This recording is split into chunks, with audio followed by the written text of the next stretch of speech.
Hello everyone and welcome again to the NPTEL course Machine Learning for Core Engineering Disciplines.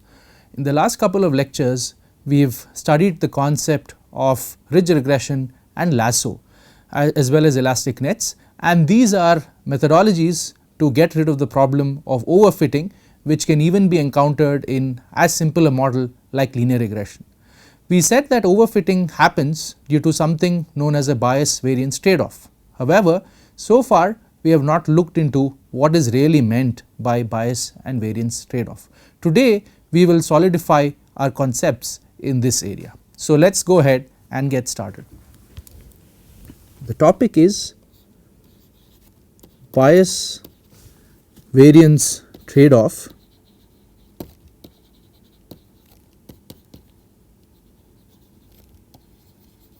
in machine learning.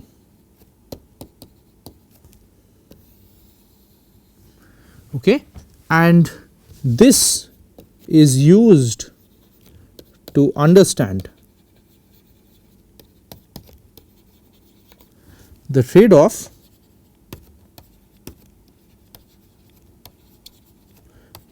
between the simplicity of the model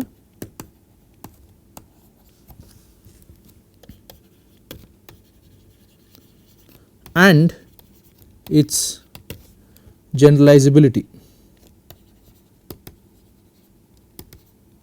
whether it is able to capture all the complex dependencies which can allow us to apply it to a different problem. So that is what is going on here. So now what is bias and what is variance?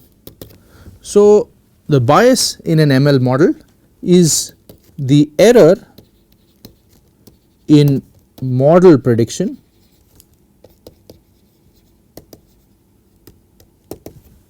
as ML approximates a real world variable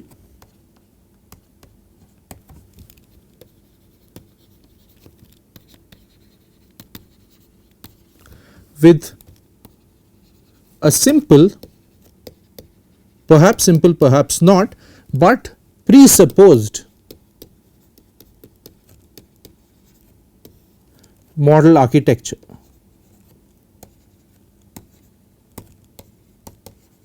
Right, we are taking a certain form, whether it is linear regression, whether it is support vector machine, or whether it is a neural network. We are supposing a certain model architecture, and in this case simpler models,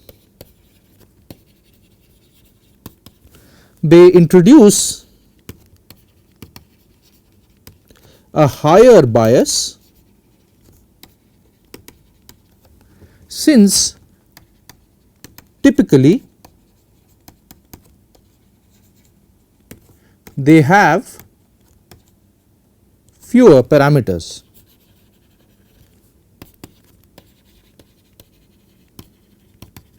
Right. So this is what bias is all about, right. It is the error that we are introducing in the model predictions because we are presupposing a certain type of model to approximate a real world variable, right. So that is bias. So what is variance, right. So let us go ahead and define variance.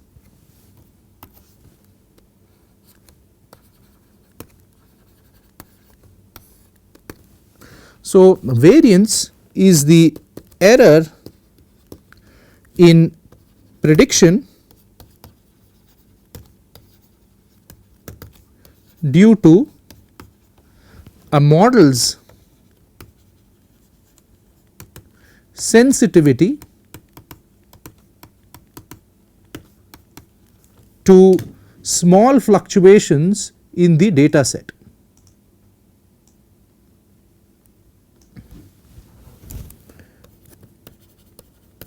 Small fluctuations in the training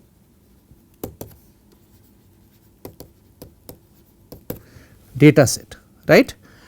And This happens, right, typically because the model is too complex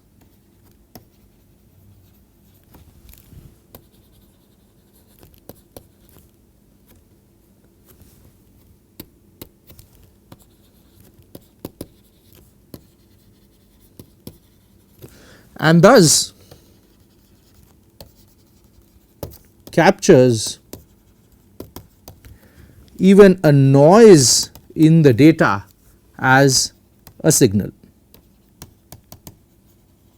right. So, it is extremely sensitive to the training data if it is very complex, and in fact we had drawn an illustration in the previous class wherein I had shown a curve, right, trying to fit sort of a sinusoidal data, and the perfect model was able to sort of pass through the data without having too many wiggles, right, that is the noise that we are talking about, whereas a simple linear model definitely failed to capture the sinusoidal variation, and that was for a regression type of a problem, right. So, this is bias, and what we have just discussed is variance. Okay. So, I hope this tells you what is bias and what is variance.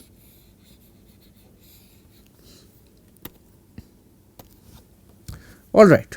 So, moving on, what problems do bias and variance introduce? So, bias typically leads to underfitting,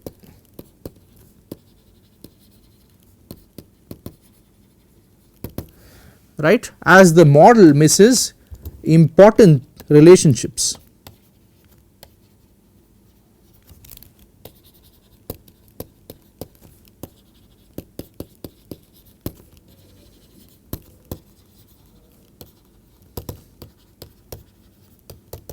Between the target variable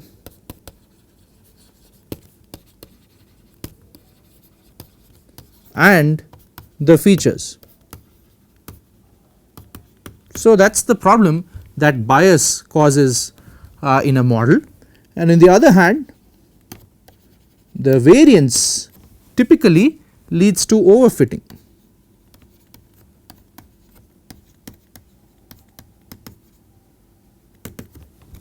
As the model performs poorly on test data due to an overly complex architecture.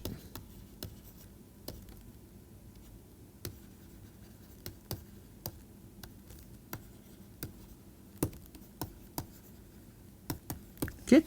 So, I hope this tells you, right, physically what bias and what variance mean, and the trade off now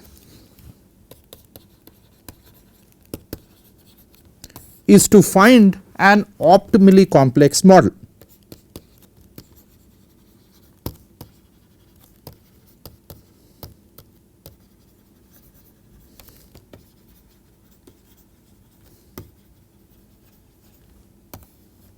And like I said, this can only be done by carefully analyzing the performance of the model on a test set as well as a train set and seeing that the errors are comparable and that they are quite low, right. So, this is done by biasing the variance and the bias in the model, right.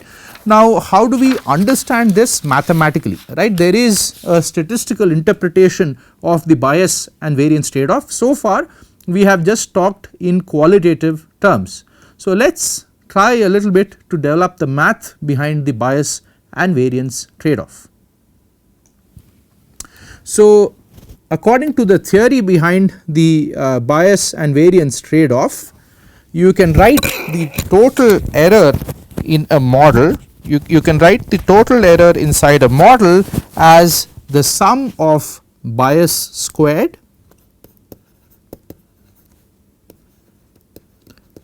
the total error for a data point made by a model is bias squared plus variance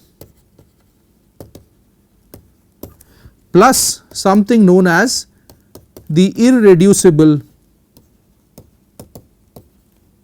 error, which will be there even in a perfect model, right, because we are trying to use the ML architecture to approximate a real world scenario. Okay. So, this is the theoretical foundation of the bias variance trade-off, and let us see how this really arises. So, to prove this relationship or to demonstrate it, let y denote the real world measurement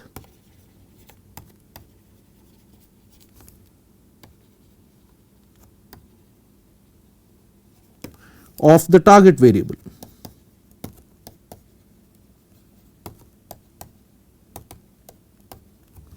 and let f denote the true model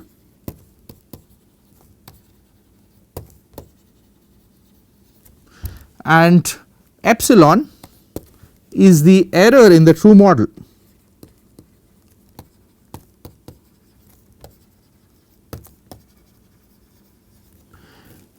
And this is assumed like we had done previously when we derived the confidence intervals on the linear regression parameters. The error is assumed to be normally distributed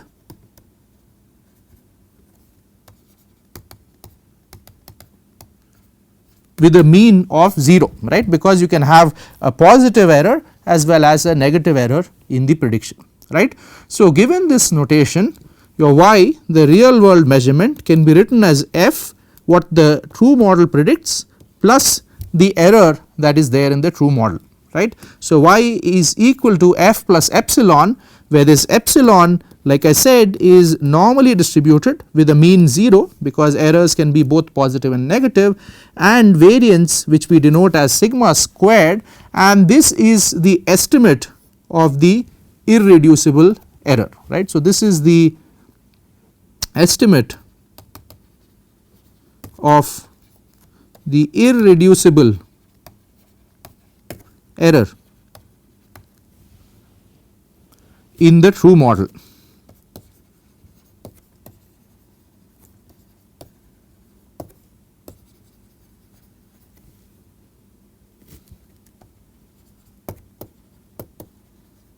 Right, and this true model is something that is derived with an infinite amount of data. So, even with an infinitely large training set, you are incurring some error, and that is because we are trying to approximate a real world measurement with an ML model that has some kind of an architecture, right. So, now we will try to find what the total error is in this framework, and we will use the mean squared error or the squared error as an estimate of the error, right. So, we will use the squared error as an estimate of the total error, right. So, we will consider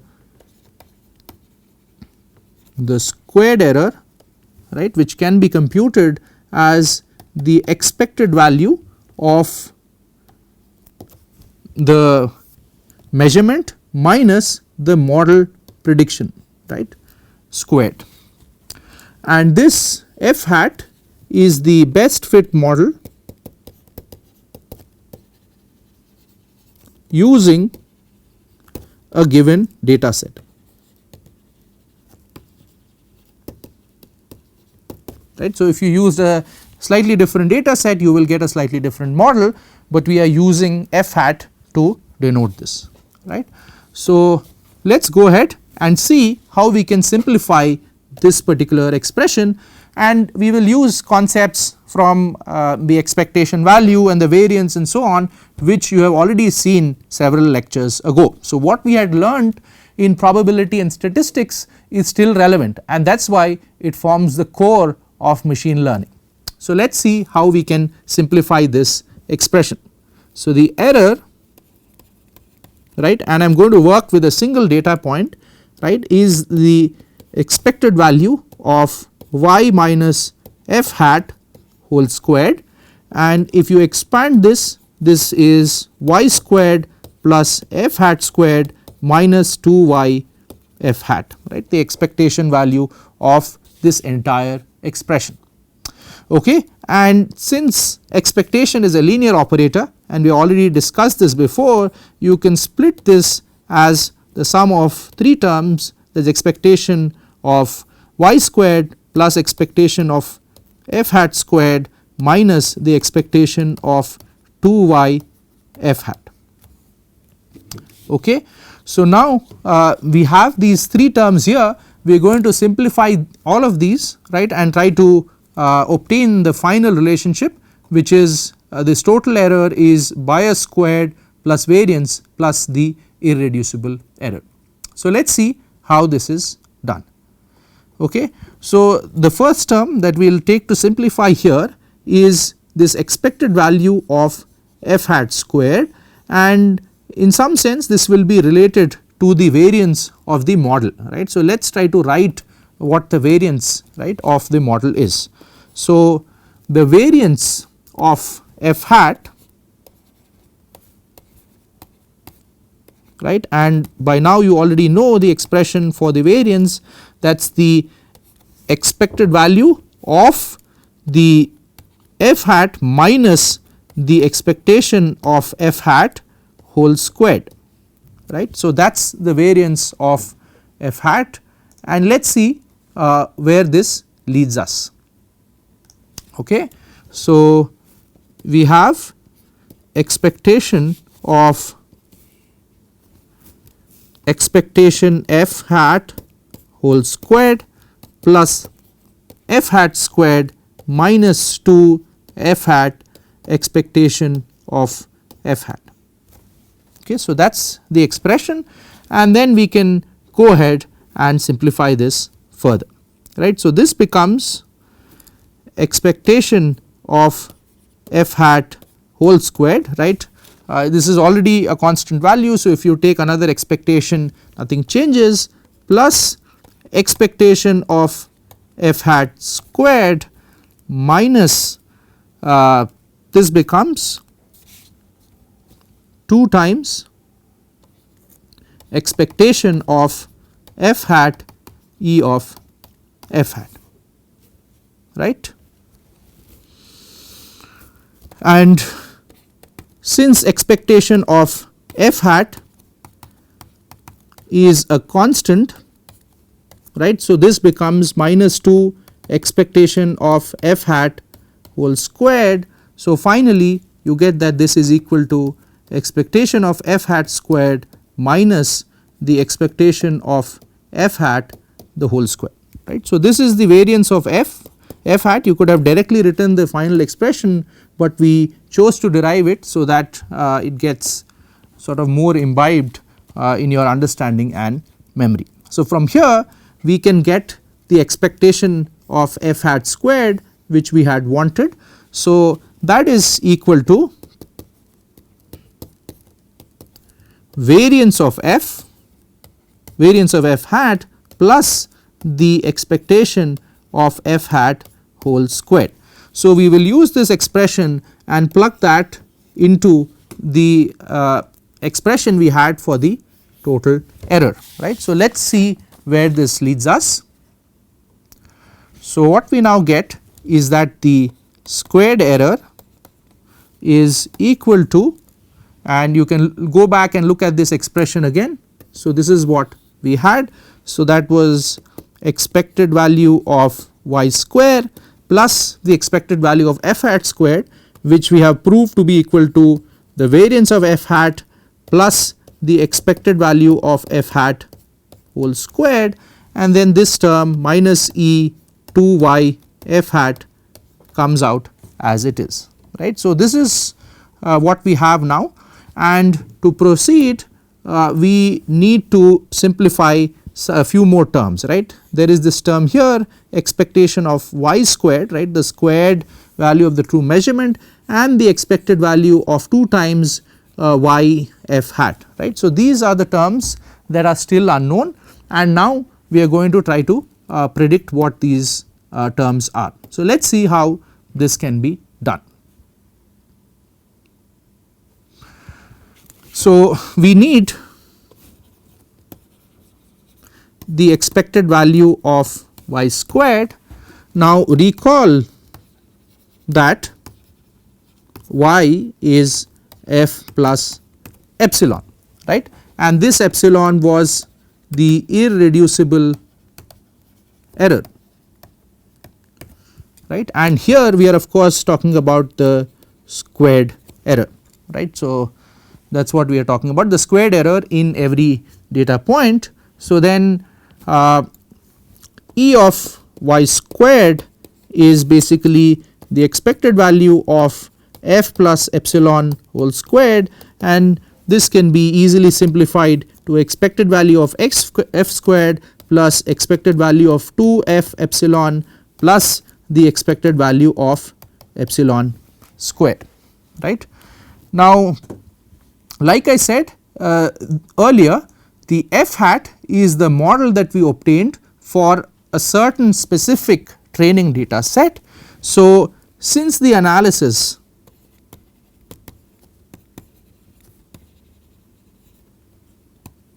is done for a given training set, your f hat, right, is fixed.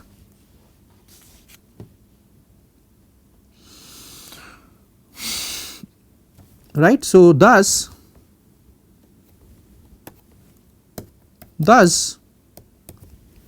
what we have is the expected value of y squared is equal to f squared, right. Sorry, I said f hat is fixed, it is f is fixed, that is the true model. So, expectation of y squared is f squared plus expectation of epsilon times 2f plus the expectation of epsilon squared, right, that is what happens here. And this is the time now to recall that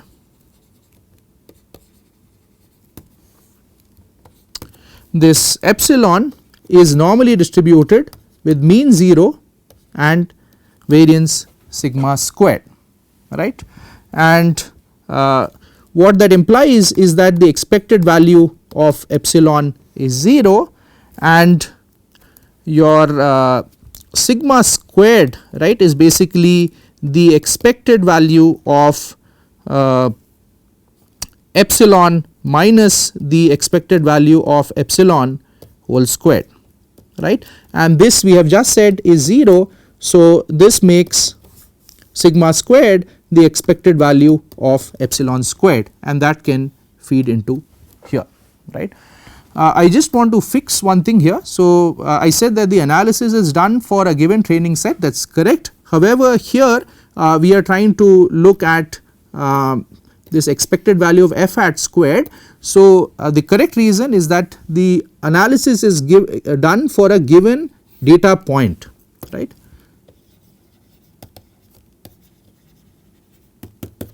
Right. So, that is why your analysis can be done in this way, right. Okay.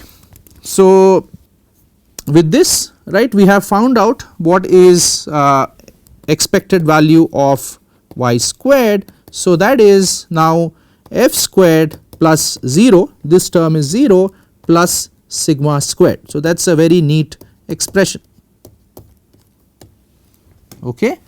So, what we can do now is we can go back and substitute this into our expression for the squared error. So, we have handled this particular term here, the only term now that is left is the expected value of 2y f hat, right. So, let us try to analyze that. So, now the expected value of 2y f hat, right, and this will be 2 times the expected value of y, that is f plus epsilon times f hat, and this becomes twice of epsilon f hat plus expectation of epsilon f hat. Okay. So, this is what we have here, and now we can use the fact again that the true model, right, can come out. So, this becomes f times expected value of f hat, right. So, f value is fixed for a given data point, right, like I had just said here. So, it comes out plus these are two independent, right, quantities. So, if you have two independent quantities, you can separate the expected values and this becomes 0 as already done above. So, coming from here to here requires that the error, right, for a data point and the model are independent stochastic quantities. Model prediction are independent, right. So, this greatly simplifies our term, right. So, this becomes twice of f times expected value of f hat.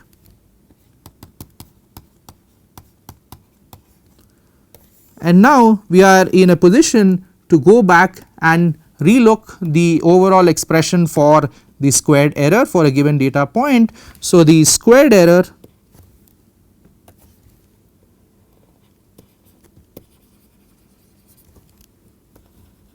for a given data point, right, is the expected value of y squared plus the variance of f hat plus the expected value of f hat whole squared minus 2 times the expected value of y f hat, right.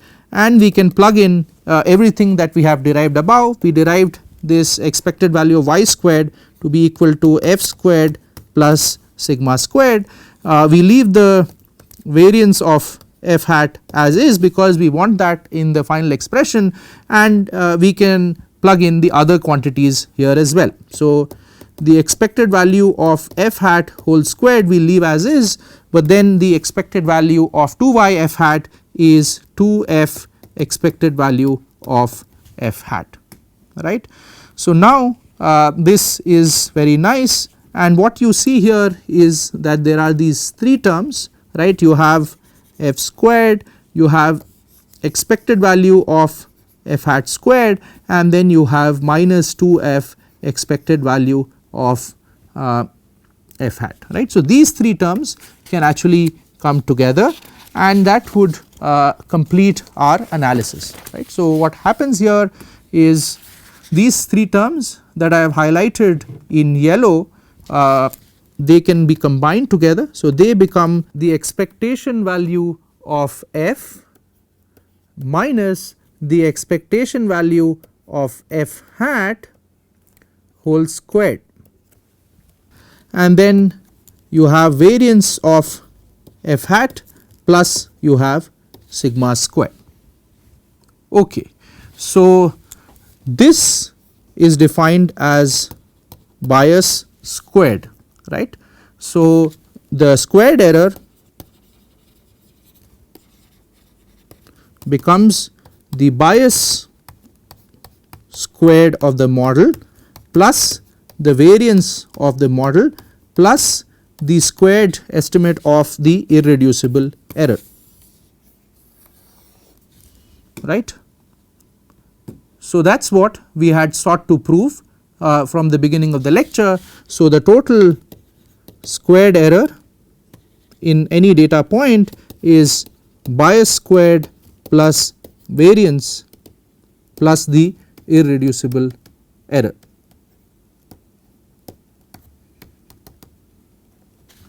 Now, we can try to understand this, right, in a nice manner by plotting this total error. So, your error, right, as a function of the model complexity,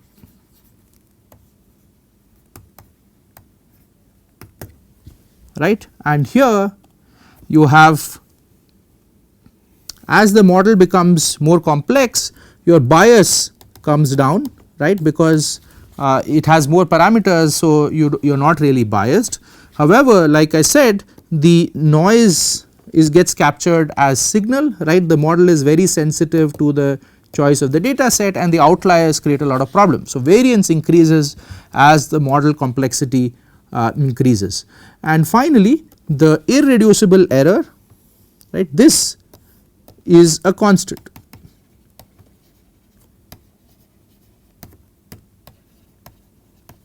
So, what that means is if you plotted the total error, right, it would look something like this. That is the total error,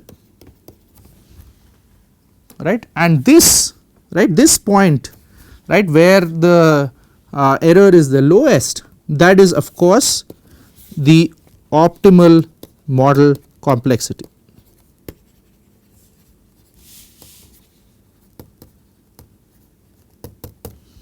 Okay. So, essentially as the model becomes more and more complex, the bias comes down, but the variance goes up, and this is what is the entire trade off, right. You make the model more complex, right, the error initially comes down and then it starts going up. So, you have to sort of address this bias variance trade off by preventing the model from becoming too complex, and we discussed the regularization of the linear regression as one way to do it, right. So, to decrease bias,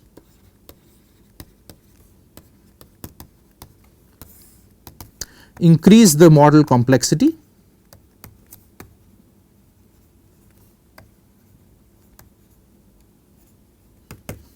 and to decrease variance,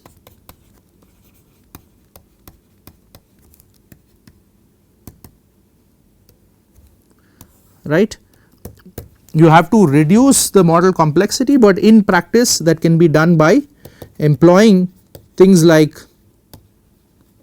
dimensionality reduction,